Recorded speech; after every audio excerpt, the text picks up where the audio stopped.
Number one kind of love women need is sacrificial love. So women love when you are willing to inconvenience yourself for them. That's actually the love the Bible recommends in Ephesians 5. It's called agape kind of love. So a woman likes it when you are willing to sacrifice your comfort, your money, your time to do something for her. How willing are you to inconvenience yourself for her? So they like sacrificial love. So yes, you want to sleep, but she needs help with something. Yes, you want to watch soccer, but she wants you to take her somewhere. She needs to see that the love has cost implications for it to make sense to her. The things you do for her that you do when it's convenient for you, they are also nice, but they are not as nice as when she sees that this thing has sacrifice involved. And you are willing, with a good attitude, to still show up or do it for her. So that's the first kind of love women like. So give a signal to your partner. Under the table so that other people don't see. Okay. Okay, for men, men like unconditional love. So they want to be accepted for who they are, their very core, not because of what they do or what they have. Most times, in fact, when you go home and say, "Oh, I want to get married," you introduce your partner. In fact, in the regular setting, when people are about to get married and they introduce their partner to their families, if you introduce the man, the first thing they ask is, "What does he do?"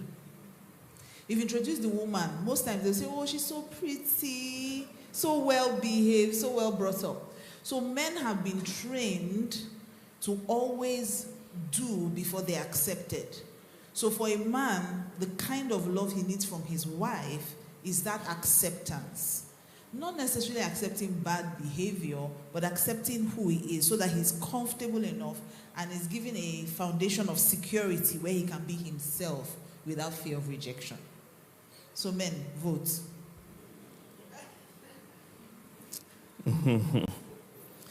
Okay. Hope you have told your partner. Number 2 for the guys, the kind of love women like passionate love. Passionate love. One of the complaints women will have with men is that men are very, lethargic when it comes to romance or family life. She wants passion. She's created for passion. This is why if you refuse to talk to her willingly, you will talk to her by argument. Because you must talk to her. And the only time she gets some emotion out of you is when you are arguing. She would like to get those emotions normally when there's no trouble going on. So be a passionate lover. She still wants you to pursue her. Women enjoy being pursued. So have some passion. Because for us as men, because we are project-minded, once we have won this woman, we just log out, move to other projects. You just think you need to keep pursuing her. She wants to know you are still interested. If she's somewhere, pursue her there. If she goes out and you've not spoken to her in a bit, call her to check on her that you're missing her. All right? If you say, "Why are you calling me?" Don't say, "I'm calling because I couldn't find the..." No. Say, "Oh, I'm just missing you.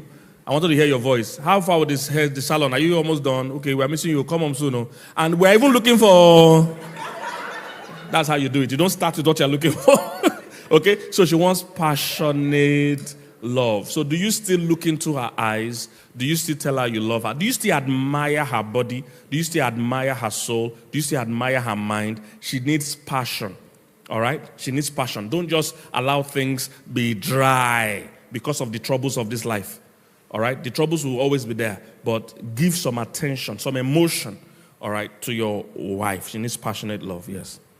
Okay, and then men, on the other hand, need what we call respectful love. Okay? They want you to acknowledge their decisions, acknowledge their values, their boundaries. The thing about men is that respect is not respect until the man feels respected. Because I hear a lot of women say, "Oh, but I respect him, what does he want?" But for a man, you have to consider 3 things when you're dealing with him. Your tone, first of all. The timing of your conversation, whatever you're saying to them, or whatever you're doing, and the attitude.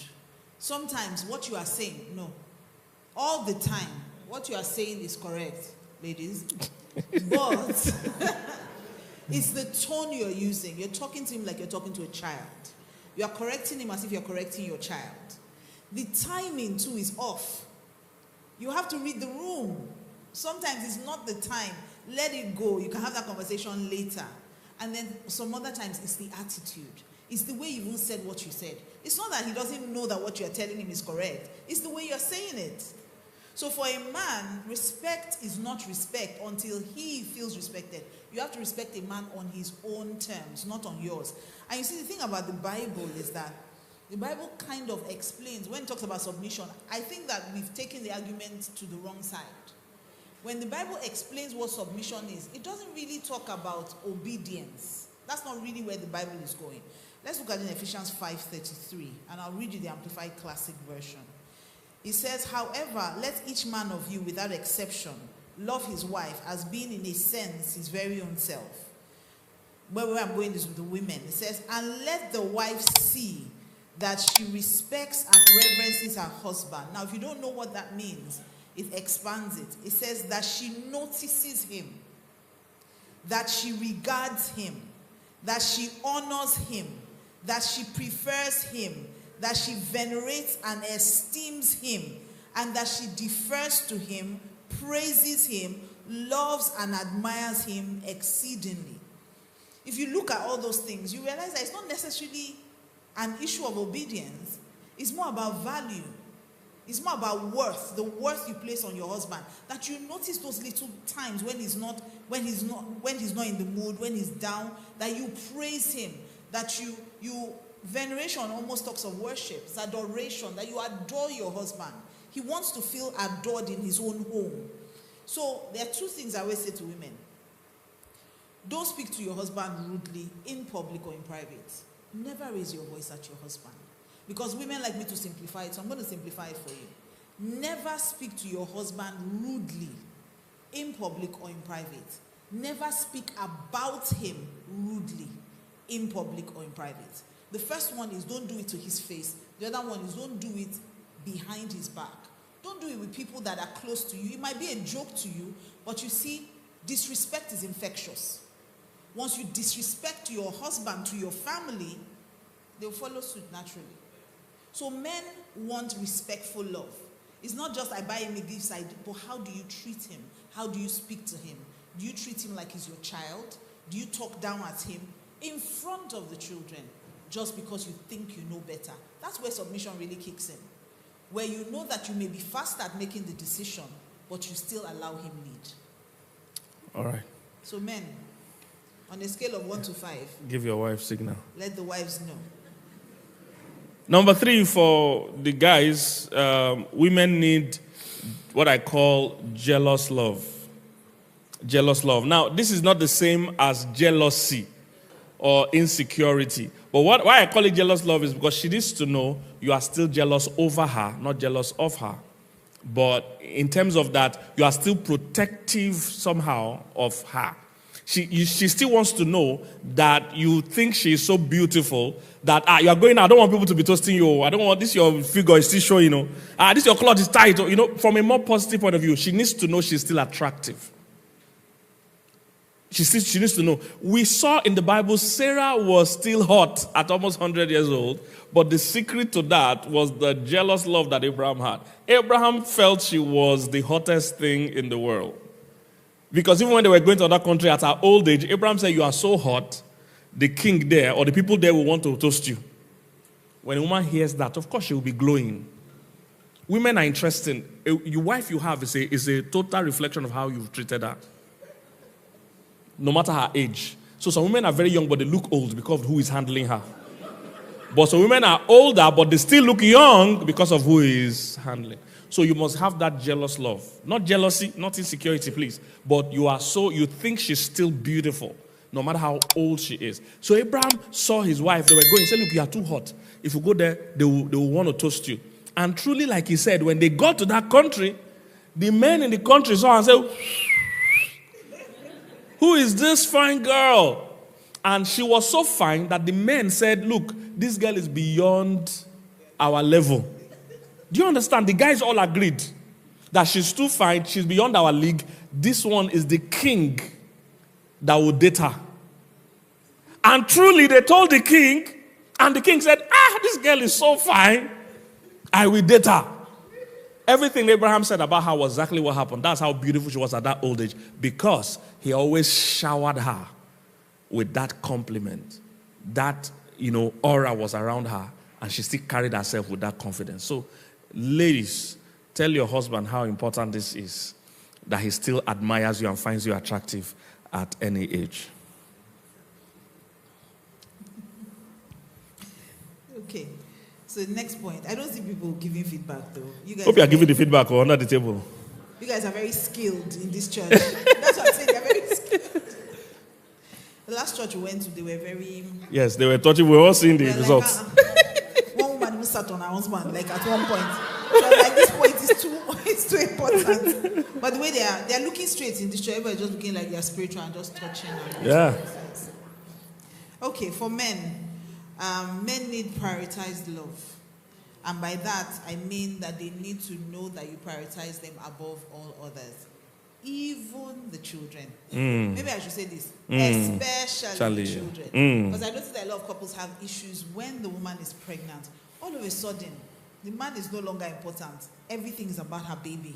Everything's about her baby. And you see, the man is disconnected from that relationship because you and baby are having an internal relationship and the man is on the outside.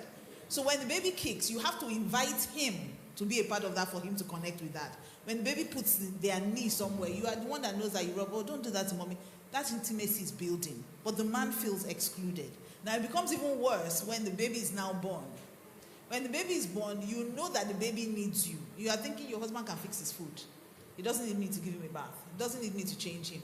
But at that point in time, most men become withdrawn, and worst case, they even cheat.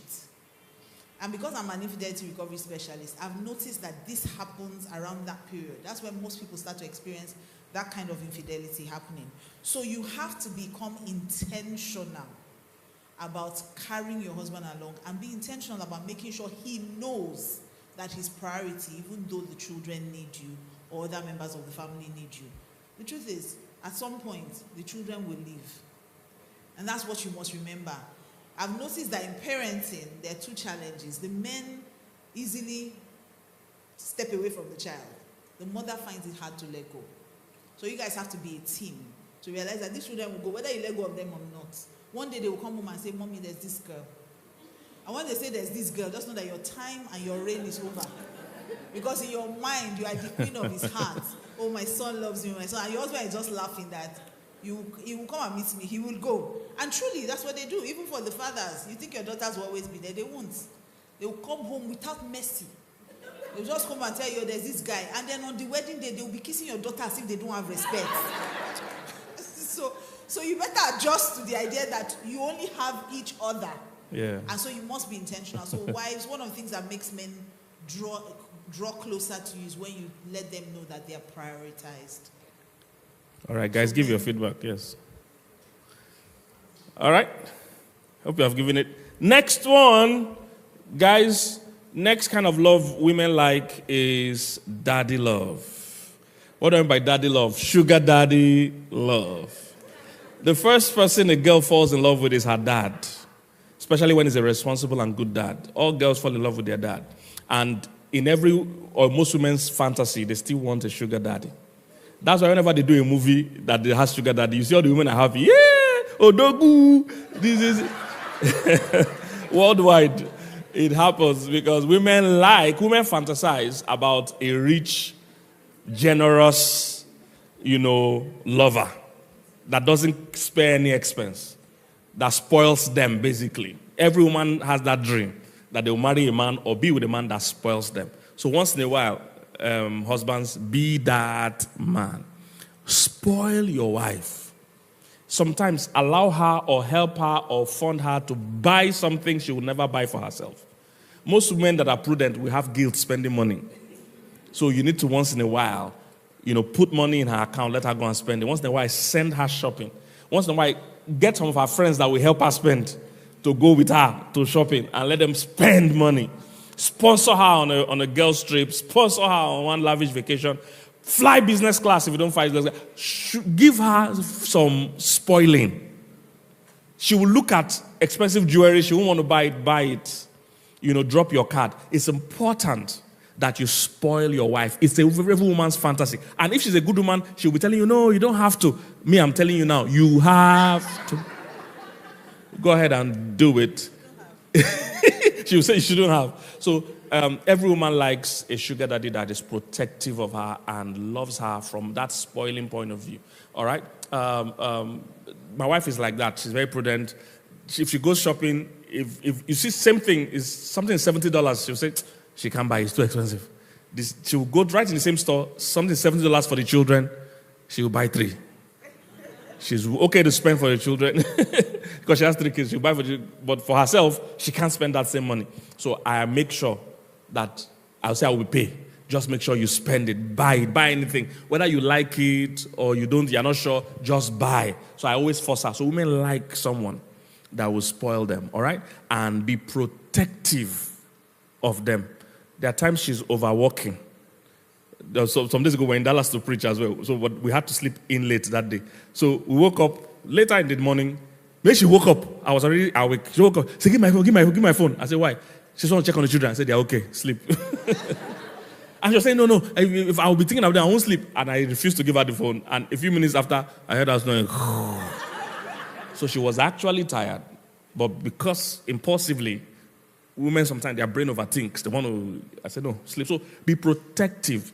The reason why many men think their wives are not submissive is that a lot of times your ideas are to favor you.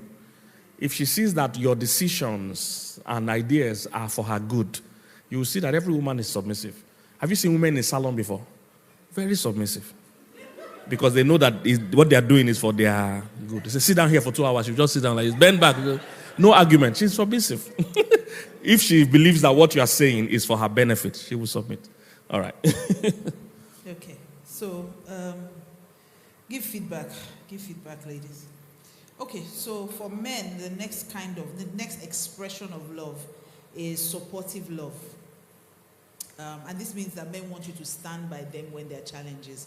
This is one of the reasons why men are not really vulnerable, because they expect that when they do open up about the challenges they're going through, you would either attack or walk away. So men want supportive love. They want that encouragement, especially when they're going through challenges. They want you to believe in their abilities to bounce back. They want encouragement.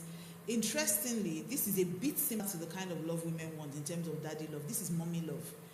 A mother will support her child through anything. If the child is not doing well in school, it's not the child, it's the school that is not teaching well. Yes. If a child is in prison, it's not the child, it's the child's bad friends. Yes. So a mother would always create that environment where her child will thrive. And if they challenge, I remember when I was in, I think grade 4, what you guys call, grade 4, so that's year 5, grade 4, year 5. And I had these math teachers that I was very scared of. And they made me feel like I wasn't intelligent because I was very bad at math, very bad at. My mom believes I would have been great at math. My teachers were bad at teaching me. So one day I just came in. I was in library, always in library because I love to read. So they told my mom was in school. And I was like, what's my mom doing in school? And I walked into the class, my mom telling the teacher, you are an irresponsible teacher. You are very bad at it. She went on and on, and I said, and to prove to you, this girl is going to take common entrance and she's going to enter from year 5. I'm like, Mom, don't make promises on my behalf. I can't leave us. I still have 1 more year before I take common. My mom she went off on them, and I'm going to prove it to you. And truly, my mom took me home and started teaching me herself, and I left from grade 4 into what would be grade 6 here. Middle school. And I moved into middle school. So my point is that a mother will always protect and fight for their child. That's what your husband wants. He wants a woman that will stand by him through challenging times. Not a woman that walk around making it worse. He's going through something and say, you see, because you never listen. I told you, when I talk to you, you don't hear. But you're there, either you are helping in terms of being able to bring a solution, you are praying through, or you are just there giving support and telling him I believe in you. So men want supportive love. When he's going through a challenge, it's not the time to hide your money. It's not the time to hide your money. It's time to bring out your money and say, look, I believe in you so much that you're going to bounce back. This is how much faith I have in you. I'm putting my money where my mouth is. So men want, and it's the kind of love they never want to ask for, but it's one of the kinds of expressions of love that they need the most. So men need supportive love. Okay, next one. Can we take 10 more minutes to finish this? Pastor, we can use 10 more minutes. Yes, I just want to be sure. All right, next one quickly. Women like public love.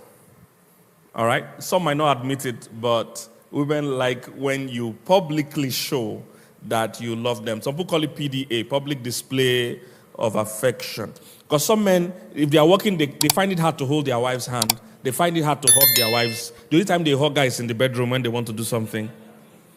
Women like you to publicly show that you love them. Holding hands, hugging her, kissing her in public, things like that. Posting her.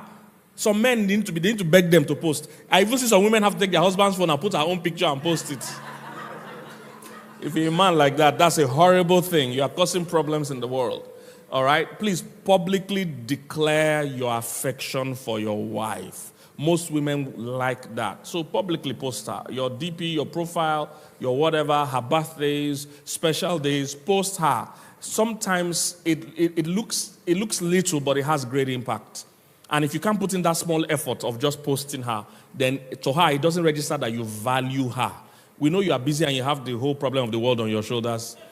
But simple public display of affection, telling the world how you feel about her, matters to most women, all right? Don't let them be begging you to post on birthday, begging you to post on Valentine's Day, begging you to post on Mother's Day, all right? Hold her hand, hug her, kiss her in public, all right? Women like public display of affection, or what I call public love. Yes. Okay, so I'm going to rush through mine. Men, on the other hand, like what I call affirming love. So for the women, you want them to post you. The men want to hear it, okay? They want you to say it, both in words and in actions. They want compliments, they want praise, and they will be really uncomfortable asking for it. But it would be nice sometimes for the man to come back and just sit down, tired from work, and you go and tell him what a great dad he is, what an amazing provider he is. So men want you to verbally affirm them. So affirming love. That takes to my own next one, firm love. Firm love. So, guys, ladies actually like a man that is firm. Now, firm is not the same as being domineering or, abusive. No. However, because of how a woman's emotion can be shifty, she would appreciate your own stability. But many men think their role is to follow their wife's emotion. And so he thinks he's going to impress her by being shaky. She will still insult you. So you didn't know what you want to do. So it's important that when she's being thrown by a situation, you are stable. She likes your firmness. Your firmness is what makes you masculine. So what men don't understand about women, that just because a woman is complaining doesn't mean she necessarily needs you to change what you're doing.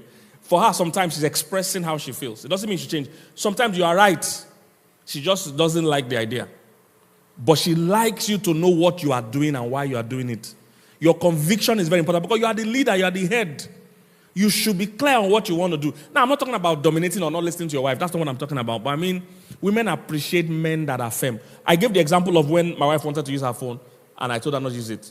Like I said, that was me being firm. That's the kind of thing I mean, okay? She wanted to quickly start, and once she wakes up like that and picks phone, I know she won't sleep again because her mind will just start going and going. So I said, no, sleep. And the moment I talked her out of it, she slept back. After like 10 or so minutes, she woke up again. I said, give my phone. I said, no. And twice the same thing happened, she slept back. So she actually needed that sleep. I don't know if you're catching what I'm saying. So that's what I mean by you being firm love. Sometimes your wife might be overworking herself, agreeing to things she should not be agreeing to, that will come. You say, you can't come. See the time. You can't go. You won't make it, and you will spend your whole day there, and you won't have time to do other things. She said, no, but I promise them. Say, no, you will not go. So that's what I mean by firm love, okay? The love is protecting her. You are putting your foot down sometimes for her own good. Or maybe she wants to be overly. That's why we have a lot of mother-in-law issues, because we have dads that are not firm. If a man is firm in the house, your wife should not be going to disturb your sons or children's marriage. If the man was firm, say, no, you're not going. Sit down. Let them sort it out themselves. But most times the men are weak. They think their job is to agree to everything their wife is saying. Let's go. Sarah, come and sleep in my house today. Abraham say, yes. He go, no, that's time to be firm. And say, no, we can't sleep. God has promised, you see. Let's not sleep with Hagar. Same thing with Adam. Eat the apple. It's not apple, by the way. Eat apple. He said, should I eat it? Yes. Oh, I know I love you. Eat it. No, that's when to be firm. I said, drop that thing. God said we should not touch it. That's what I mean by being firm. Not wickedness, okay? It's being firm for her own good. Women like firm love. Okay. Men like playful love. God's going to help us. Right? Yes, we're almost done now. Okay. Just one more.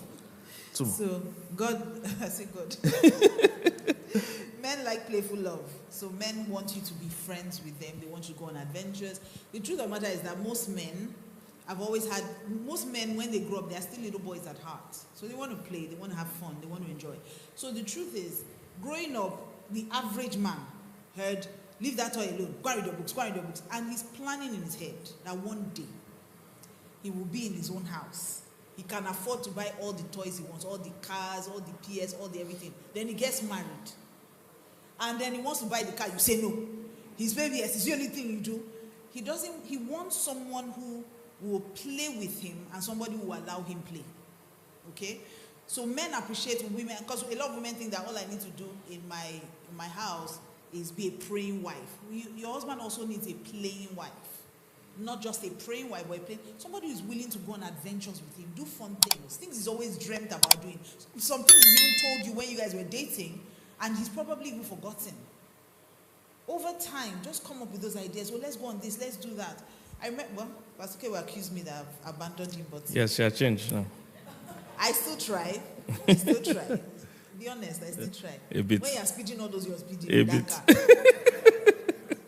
But honestly, first couple of years in our marriage, we did a lot. Pastor K, and you must understand your husband's personality as well. So Pastor K is very adventurous. He likes fun things. I don't know if I shared it here the last time. Our first trip to, I think it was our first or second trip to Abu Dhabi, and we went to Ferrari World, where the fastest roller coaster in the world is. And Pastor K just likes all those kind of dangerous things. You know, regular men will take you on vacation. You will go to the beach. You don't do romantic things. My husband, he wants to die. He wants to do bungee jumping. He wants to drop from a plane. We'll go bike riding on Hafid Mountains. Hafid Mountains is very windy, and only one car or one vehicle can pass per time. So it's one of those kind of dangerous. I did all those things. My husband said I did not try. I did all those things. I even went with him to, what's that called? G-Shock, the one that takes you up, and you can see the whole of Abu Dhabi. Then he brings you down, then takes you up again, then drops you. All those kind of crazy things. My husband made me do them. And I did it with him. And I find that when I do those things, I see the childlike joy, you know. And in that period, I'm the best wife in the world. I can ask for anything at that time, you know. So be your husband's friend. Don't just think that you're all, I'm here after all, I'm praying. Now, anybody can pray until rest. Everybody can pray. But not everybody can play with him. So play with him, pray with him, but play with him. Yeah. And let him play as well. Let him buy that car. Let him buy that PS5. Or buy it for him, better still. Better. You win extra points. Better. Hallelujah. Yes, she used to play roughly with me, but nowadays, because she has children now, she doesn't want to play. Bad play with me again. That's wisdom. Two of us cannot die at the same time. None of us will die, don't worry. All right, my second to the last one, we're about to round it up. Women like romantic love, for sure. If you're a guy, you can't be too tired or too old or too stressed to be romantic. All right, it spices your marriage up. No marriage fails overnight, it fails over time. So when you start neglecting the simple things, thinking, oh, you know, we can't afford that now, we can't do that now, the juice and the sauce in the marriage will just start going down. So please still be romantic, still do some gestures, still do some surprises. In our study of secrets of happy marriages, we have 10 secrets of happy marriage. One of it is treats. There must be treats. There must be special things you do, not just the regular things that make a marriage work. It's not just paying bills that make a marriage work, but sometimes the fun things, the treats. When last did you do something for your partner that still got them surprised and made them feel in love with you? So still buy those gifts, still hide those presents, still do something they are not expecting, still surprise them, all right? I found out, you know, your wife might never act like she needs it, but trust me, it adds a lot of spice. When you still surprise her, buy her something she's not expecting, you know, do something surprise for her. You know, that has always been a culture in our own home. I'm always, you know, thinking of ways to surprise her, you know, and make her happy. Yes. Okay. Then for men, please, ladies, give feedback if that works for you. Yes. Please give feedback. Okay. Physical love for men, aka sex. Yes. Men want sex. They don't just want sex. They want to be wanted. So men don't just want to have sex with you. They want you to initiate sex. Half the time, women just think that just being there is enough. That's not enough. Men want sex. And a lot of times, I also hear women say, my head, we don't really need your head, man. Can the rest of your body cooperate with us? Men need you to initiate sex. Now, I believe that you won't always be in the mood. So that there's a way I describe marital sex. There's beautiful sex and there's dutiful sex. Okay? So beautiful sex is when we're both in the mood. We have time for long foreplay and everything. Everybody's really excited and it doesn't matter who initiates. We both want it anyway. There's fire in our eyes. We're tearing our clothes. We're trashing plates. We're not really doing that, but let's just imagine, for the sake of example, that we're doing that. But then there's also dutiful sex, where one person really wants to have sex and the other person is not in the mood. Mm-hmm. Now, you have to render due benevolence. That's what the Bible says. So you have to commit to giving pleasure. And one of the things I've learned about dutiful sex is if it's done right, it ends up being beautiful sex. So you may not be in the mood in the beginning, but are you willing to allow your husband, and we know who's usually not in the mood, allow your husband have a quickie? Mm-hmm. So beyond allowing your husband have sex as often as he needs to, also initiate sex. Men want to feel wanted as well.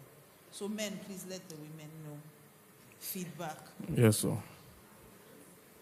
And I always add that we'll be 20 years in marriage this September. Yeah. And in these 20 years, my wife has never said no to me in terms of sex. Yes. I always like to say that because some people always feel it's not possible that, no, there are people putting in their best. All right? There are people putting in their best. You won't always be in the mood. All right? But if you understand, you're willing to serve your partner, you will show up whether you're in the mood or not. I know that sometimes the guys are not showing up, but any which one. My own last point. Guys, one of the love a woman really likes is faithful love. Faithful love. Loyalty, fidelity. One of the biggest mistakes a man can make is to cheat on his wife. Trust me, your marriage might never be the same again when you do that kind of thing, all right? Do your best to be loyal, to be faithful. Women appreciate faithful love, all right? So, and infidelity is not until you even have a physical contact. There's financial infidelity. There's WhatsApp infidelity, So, for women, it incredibly affects how they see you if you ever break trust. So if you're a guy in the house, please, if you have never done it, please never do it. It might totally change the trajectory of a marriage forever. Even after there's forgiveness, the healing might take longer than you plan. It's not worth it at all. And if you have already done it, please make sure you rebuild trust. Don't make the mistake of saying we hug ourselves, tell each other sorry, and we'll move on. There's no such thing. You have to go through a proper healing process. There's infidelity recovery specialists that will take you through a healing. We have dealt with couples that 20 years after, because they never went through a proper healing process, they are still dealing with the issue of 20 years ago. So don't make that mistake. It's a common mistake people in church make. Oh, you've caught your husband cheating. Any kind of cheating, whether it's even chat. Trust me. Or wife, by the way. But I'm speaking in context now. Yeah, but interestingly, men are the ones that can't even handle it. Okay. When a woman cheats, that most times, if the man brings it up, marriage usually would end. Okay. But this time I'm talking to men. I just wanted to put it out there. Let me just talk to the guys. Women cheat. Yes, women cheat. Women, of course. Of course. In our practice, we've seen all those things. So, but please, I'm speaking to the guys in particular. Women love faithful love. So, if you have ever had those kind of things, please make sure you are properly healed and it's properly dealt with. Don't just say sorry and move on. because somehow women don't forget things easily. It just sticks, and it can linger and affect the whole tone of the marriage. And you must be deliberate about rebuilding trust. Saying sorry is not the same as rebuilding trust. You must consciously rebuild trust with transparency, with truth, and with time. All right? Transparency means from now on, you are transparent. This means even when you go out and you are alone, don't wait for them to call you to check on you. You call to report your situation. Do video call. You do video call by yourself and say, I'm with John and John. We are greeting you. We are saying hi. Greet John. Jesus, we're here. You report where you are and who you are with without being asked. That transparency helps your spouse to process and to heal. Then truth. It means from that time, you can't be saying anything that is not so. If you say you are in so and so place, make sure that's exactly where you are. If they cite you somewhere else, you have broken that whole thing you're trying to build. And then it also takes time when those two things are applied. So guys, please stay faithful. Is the kind of love that women appreciate. All right? Having password on your phone that your wife does not have, you're already a suspect. If you're not suspect, you're already guilty. You're already guilty. For you to be hiding something, it's a no-no. Women naturally have the tendency to overthink. So you must constantly create clarity. The moment you are doing anything shrouded in secrecy, her mind, there's no limit to where her mind will go. You travel to Africa, you don't call every 2 or 3 hours. She will think you have gone to do traditional marriage of another person. Her mind can go anywhere. So it's your job to keep the communication going and be transparent. Yes. There's no more time. Okay. So hope you were blessed. We'll do the Q&A in a bit. Thank you. Amen.